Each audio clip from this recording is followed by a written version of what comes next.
Noticia en desarrollo en Noticias Caracol. Y a las 7:52 seguimos desarrollando las noticias del día. Esta mañana estábamos hablando con el presidente de la CUT, una de las centrales obreras de los sindicatos, y ahora saludamos a Bruce McMaster, que es el presidente de la ANDI, la voz de los empresarios. Doctor McMaster, gracias por estar con nosotros en Noticias Caracol. Bienvenido. Gracias, Eduardo, por la invitación. Bueno, ¿por qué no se llegó a un acuerdo frente al salario mínimo? No, la pregunta, yo diría que no es así. Es decir, nosotros hemos hecho todavía, esperamos que pueda darse, nosotros hemos hecho un par de propuestas. Las propuestas han sido confidenciales, se las hemos entregado al Ministerio del Trabajo. Hemos invitado a la ministra para que busque, digamos, acercamiento entre las tres partes. Recuerde usted que el salario mínimo es una definición entre el gobierno, los representantes de los trabajadores y los representantes de los empleadores. Es una mesa tripartita. Y hemos estado, digamos, atentos a los ejercicios que se hayan podido adelantar. Así fue como se llegó al acuerdo en el año 2022. Y así fue como el año pasado, digamos año 2023, terminamos estando a 0.3 de diferencia, de manera que hemos estado esperando el trabajo del gobierno, digamos, y los buenos oficios del ministerio, a ver si logra tener un acuerdo, si logramos llegar a un acuerdo. El plazo es hasta el 30 de diciembre. Ya ha habido alguna anuncio de que pudiera ser definido por decreto el día de hoy, lo que de alguna forma pues entendemos nosotros es como el abandono, digamos, de estos esfuerzos. Pero esperemos a ver, el día no se ha acabado. Pero doctor McMaster, le entiendo, ustedes no han sido notificados de eso, es decir, de que ya no hubo acuerdo y definitivamente sale por decreto.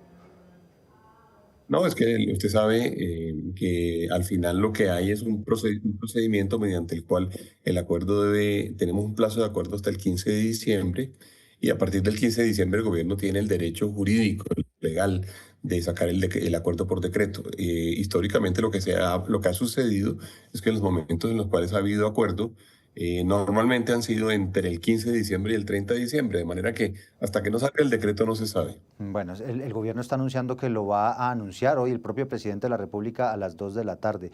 Doctor McMaster, ¿por qué los empresarios nunca destaparon la carta en la mesa de concertación, sino que hicieron una propuesta confidencial? Bueno, porque creemos que es un mecanismo quizá más propicio para que se llegue a la concertación. Usted sabe que hacer una negociación, digamos, tan pública en donde básicamente hay una cifra y entonces unos suben, otros bajan, los trabajadores usualmente llegan con una cifra que es una cifra inalcanzable, comienzan a bajar de allí, digamos,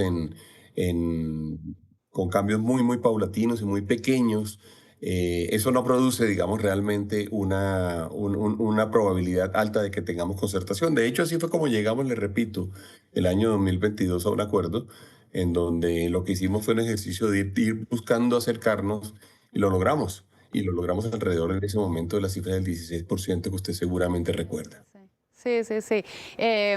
Y ustedes, de hecho, señor McMaster, buenos días. Desde el principio dijeron que era la estrategia, buscar que la ministra fuera esa parte mediadora, que buscaba el acercamiento, la disminución de esa brecha, que de pronto pudiera existir en la cifra que consentían o que consideraban empresarios y gremios fuera la oportuna.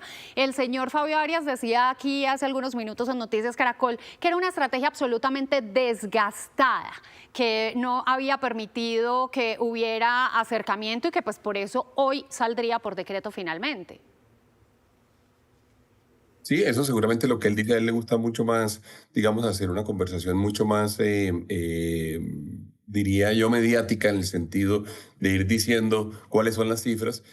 No es precisamente, digamos, y no es la única forma de negociar y yo no diría yo que es la forma que conduce más probablemente a que lleguemos a un acuerdo, pero sí, a él le gusta eso, sí, eso es verdad.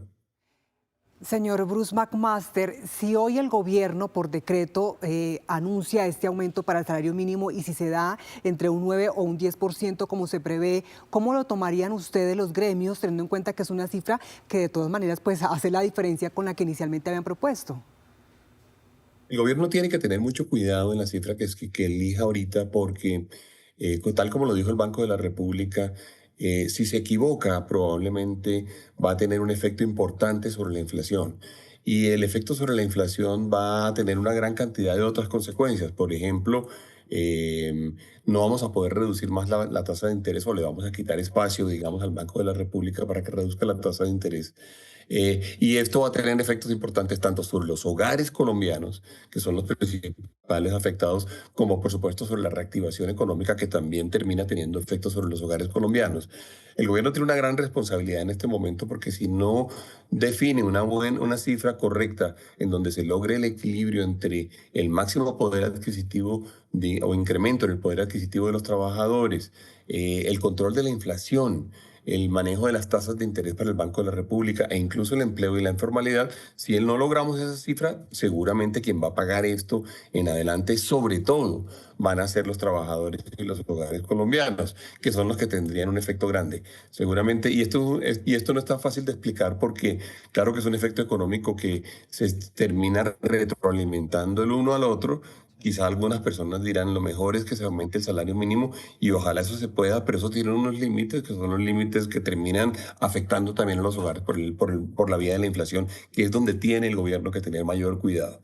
La responsabilidad que tiene el gobierno es muy grande y el resultado para el año entrante pues dependerá de que se haga una buena definición, sí. Y entonces, de acuerdo con lo que nos está diciendo, el cálculo que hacen ustedes es que esa cifra debería ser ¿de cuánto?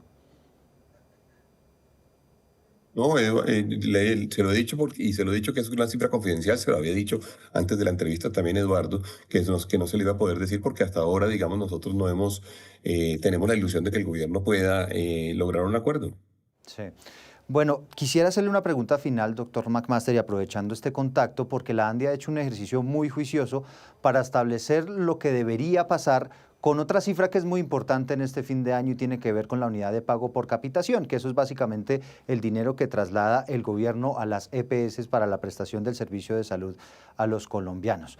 En ese cálculo ustedes hablan de un 16.9%, pero quisiera que viéramos este mensaje que publicó en las últimas horas el presidente Gustavo Petro, en el que dice que básicamente esa cifra es demasiado alta. Dice, creo que la ANDI enloqueció. Si me devuelven todo el dinero de las reservas técnicas que se llevaron las EPS, le concedo el deseo codicioso a la ANDI.